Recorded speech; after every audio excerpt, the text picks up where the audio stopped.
Options and futures are two very similar types of securities. However, they differ greatly in how they work. To begin with, options and futures are both derivative contracts, which are agreements for buying and selling a base security or commodity.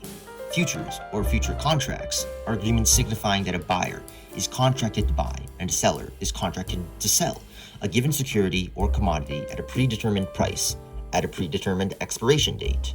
Both the buyer and seller of the base security or commodity are contracted to transact the deal at a later date, unless the futures contract itself is sold off.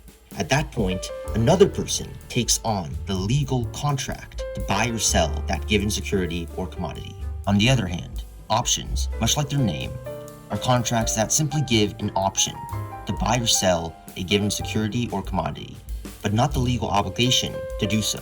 There are two different types of options, buy options and sell options. I have another video which briefly describes what options are in detail, which is linked in the card above. The difference between futures and options lies in the idea that while futures legally obligate someone to buy or sell an underlying security or commodity unless he or she sells the futures contract itself, options simply give to someone the option to. There are two examples to explain the difference. First off is futures. For this example, it'll be crude oil as the underlying commodity. For reference, crude oil futures are usually traded with monthly expiration dates. So, Bob purchases a crude oil contract fulfilled by John in October that expires in December for $8,500 for 100 barrels of crude at $85 each. Unless Bob sells his futures contract, John is legally obligated to deliver 100 barrels of crude to Bob in December.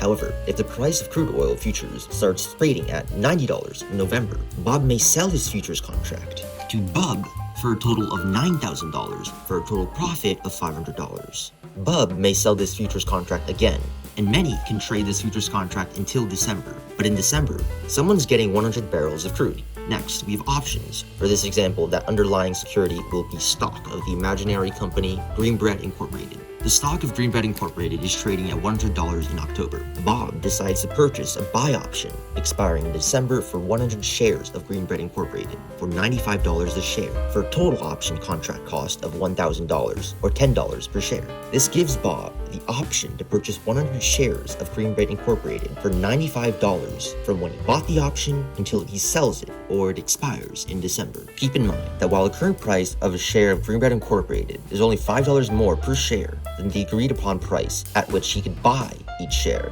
he paid $10 per share for the option to buy each share at $95. Options often trade at prices which don't exactly meet the price at which the security or commodity is currently trading at, instead factoring speculation and the natural volatility of the security or commodity's price over time. In October, the price of a share of Greenbread Incorporated rises to $105, and the price of the buy option for 100 shares at $95 rises from $10 per share option to $14 per share option. In this way, Bob sells his option contract to Bub for a total of $1,400, a $400 total profit from his $1,000 investment. Bub sells the option again, and the option could be sold multiple times before its expiration date in December. However, unlike futures, at no point is any holder of the buy option legally obligated to exercise the option, buying 100 shares of Greenbread Incorporated. Instead, they simply have the option to, and that is the key difference between options and futures. So, options are usually more volatile than futures, as while the price of a futures contract is for the total price of an underlying security or commodity. An options contract's price can be only from the change in price of the underlying security or commodity from a fixed price, which itself can be very close to the price of the underlying security or commodity. Check out some of my other videos for more information on terms used in this video, as well as other investing ideas and terminologies. Like and subscribe.